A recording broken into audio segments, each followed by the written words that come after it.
Why parents criticize? This is the topic for today. When I understand this criticism, which is this unconscious attempt to solve a much deeper problem that I have. It's typically reflecting my own adult life. You could have been a target of being criticized, or you could be criticizing the children or anybody else right now. Now, why do I do that? Especially I need to become aware because we know children learn from us, imitate from us. So I need to be careful about my own language, my own intention behind what I'm speaking. Is it the fear? Is it the fear that is making me speak that way? Typically we adults reflect, go into the future, and children live in the present. They are learning, becoming from experiences that they are having now.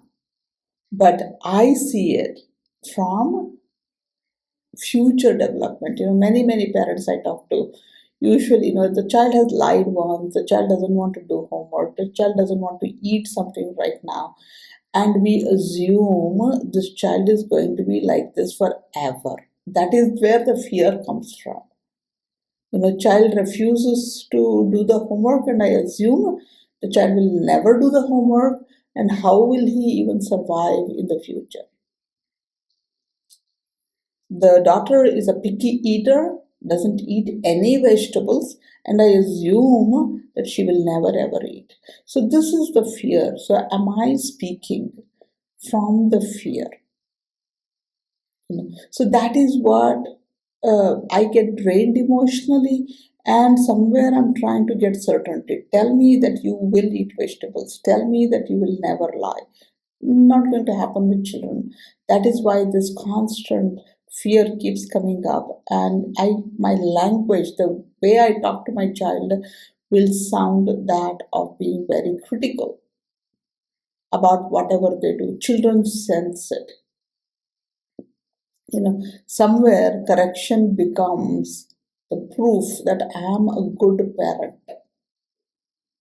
Many parents ask this to me as well. If I don't correct them, how will they learn? Who will correct them? Somewhere being silent or just observing appears like I'm neglecting my children. It is not correction or negligence. They are not two ends of the spectrum. There has to be this balance: when to correct, how much to correct, when to be silent, how much to be silent, is something that I need to develop. Because if I keep correcting, the child will develop a sense of rejection. So I don't want my child to feel rejected, because I'm doing everything just to make sure that children are growing up happily. My process may not be as in the present mode yet. I may be not thinking about it. Could it be that this criticism is coming from the pain within? Somewhere I did not get all of this as a growing up child, and I want to offer it to my children, be it good education, be it good college, be it resources. Could it be that I am providing because I went through the pain? I do not want anybody to be inflicted by that pain. So it's like ready-made something that we are giving to the children. And when I don't see them using it the way I would have, then I become critical. This story about Walt Disney, even before he started making movies, he was an artist and he never had resources. So he would pick up scraps of paper fallen anywhere that had little bit of white space that he could draw on. So he revered that white space on any kind of used paper very much.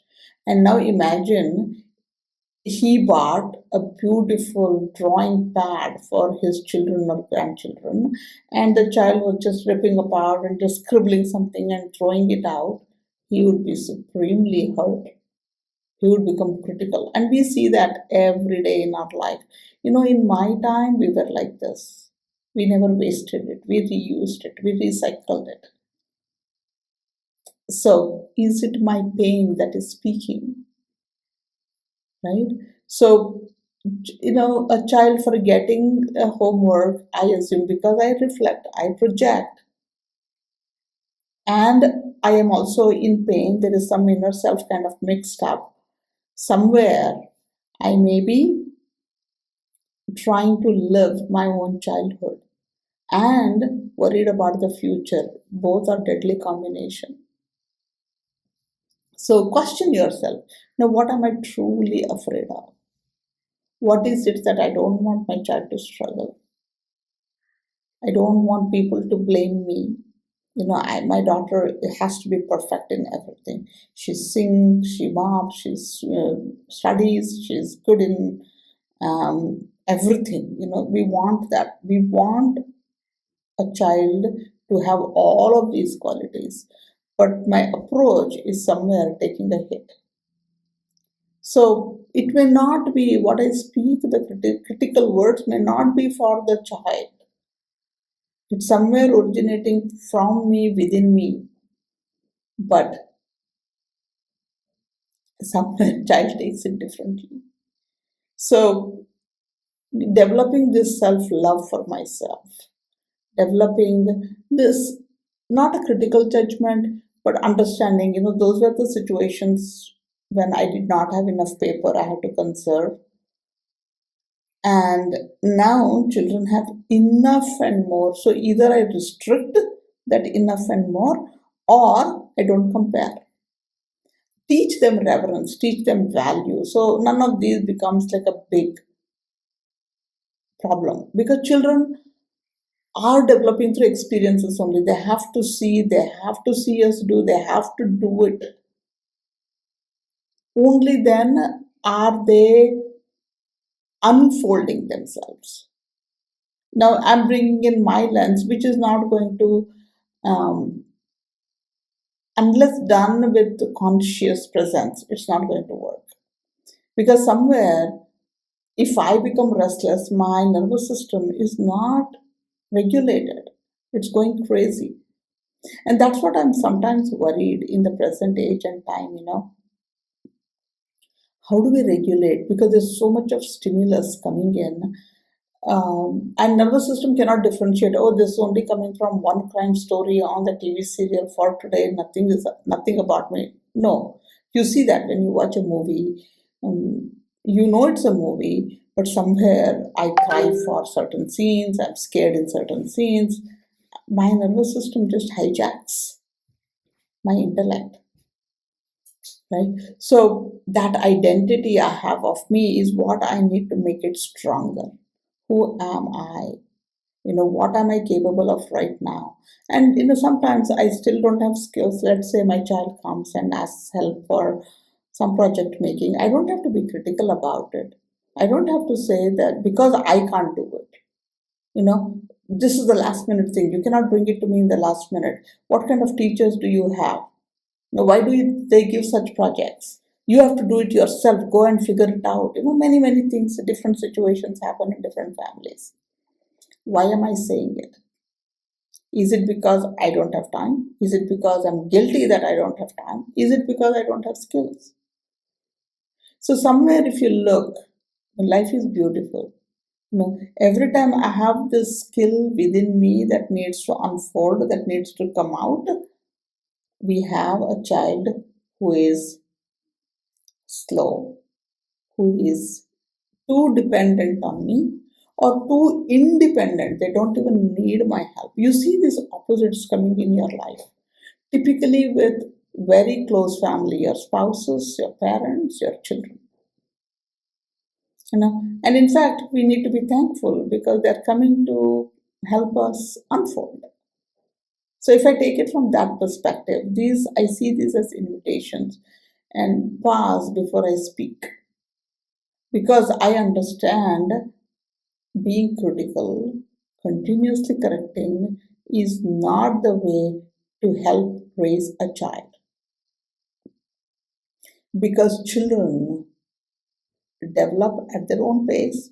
They want to be seen, they want to feel safe, they want to feel capable, they want to be understood. Only then they can begin taking responsibility. We want children to take responsibility, but somewhere they fear. I can talk it from my own experience. Now, I want to go do so many things, but then what will they say? I cannot do it their way. Why even bother? Because they're not going to like it, they're going to redo it.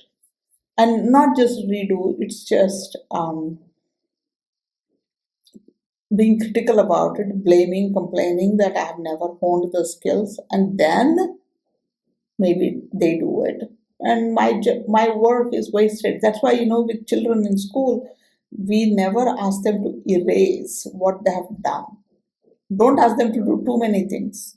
Especially that copywriting thing, write 21 times, 21 lines, whole page, whole book.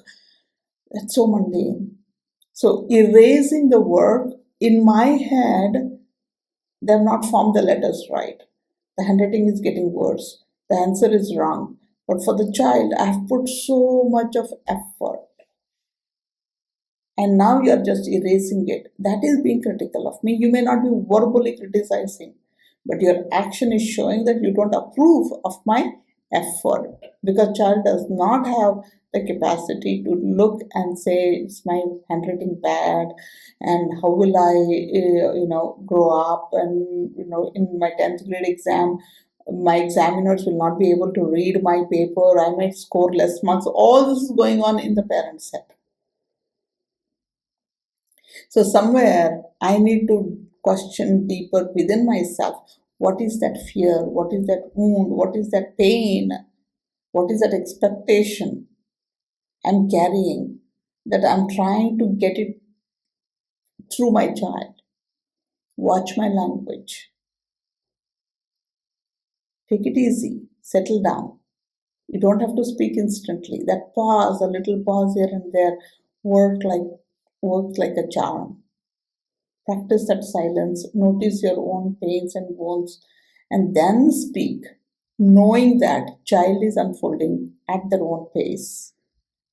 That helps a great deal. Thank you.